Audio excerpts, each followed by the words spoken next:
Imagine opening your fridge tomorrow morning and pulling out a simple packet of butter. You probably don't think twice about it, but to get that tiny yellow block into your hands, it required a massive, invisible chain involving cows, farmers, high tech factories, truck drivers, bank managers, and shopkeepers.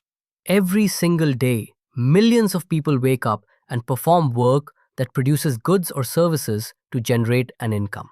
We call this an economic activity.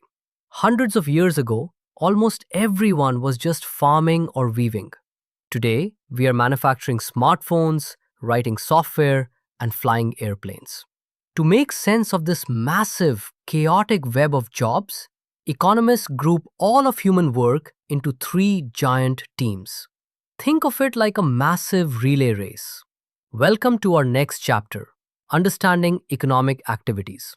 The first runner in this relay race is the primary sector. This is the foundation of the entire world. If you work in this sector, you are pulling resources directly from nature.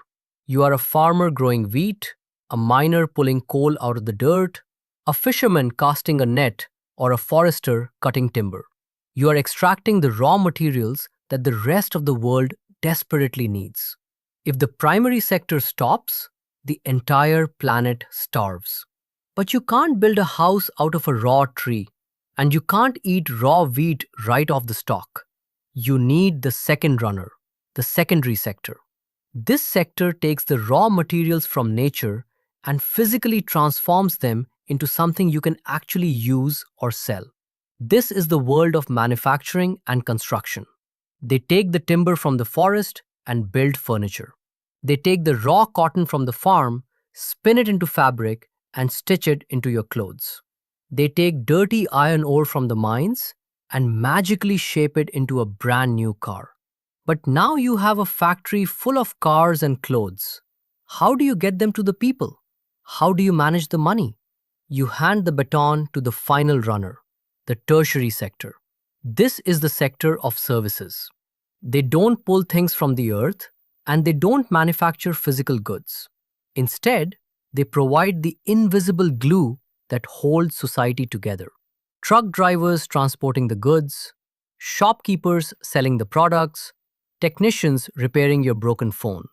But it also includes professionals like doctors, teachers, lawyers, and bankers who provide essential services to keep people healthy, educated, and financially secure. Now, these three sectors do not exist in isolation. They are deeply, desperately interconnected. And there is no better story to prove this than the legendary dairy revolution in Anand, Gujarat.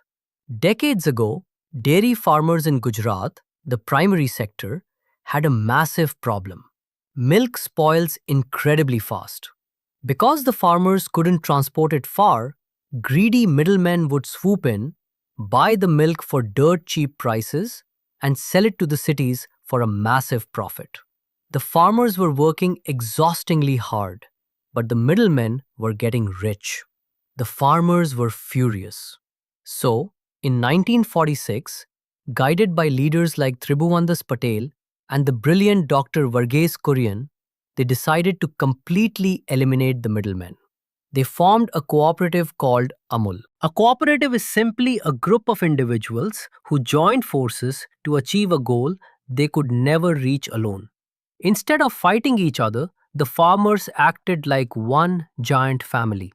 They pooled their milk together and built their very own factory, the secondary sector. Inside this factory, they used a brilliant scientific process called pasteurization, rapidly heating and cooling the milk to kill harmful bacteria and extend its shelf life. With their own factory, they started turning raw milk into butter, cheese, and milk powder. Then, they hired their own trucks and set up their own distribution networks to sell it directly to shops across the country, the tertiary sector. They took absolute control of the entire relay race. And Amul became such a massive, roaring success that it inspired similar cooperatives all over India, like Nandini in Karnataka, Mother Dairy in Delhi, Avin in Tamil Nadu, and Verka in Punjab. But as we build these massive economic chains, we have to remember one crucial thing. Our raw materials are not infinite. If we constantly extract from the primary sector, we will eventually destroy the planet. That is why modern economic activities are shifting towards sustainability, like recycling. Take paper, for example. Instead of constantly chopping down fresh trees, we collect used paper and run it through a factory to create fresh sheets. Recycling just one single ton of paper saves 17 mature trees. It saves massive amounts of landfill space and it uses 70% less energy and water than making paper from scratch. And that is the true story of our economy. It is not just boring charts and numbers. It is a beautiful, deeply connected human chain. From the farmer milking a cow at dawn, to the factory worker running a pasteurization machine, to the shopkeeper handing you that packet of butter. Every single person in every single sector is working together to keep the world turning.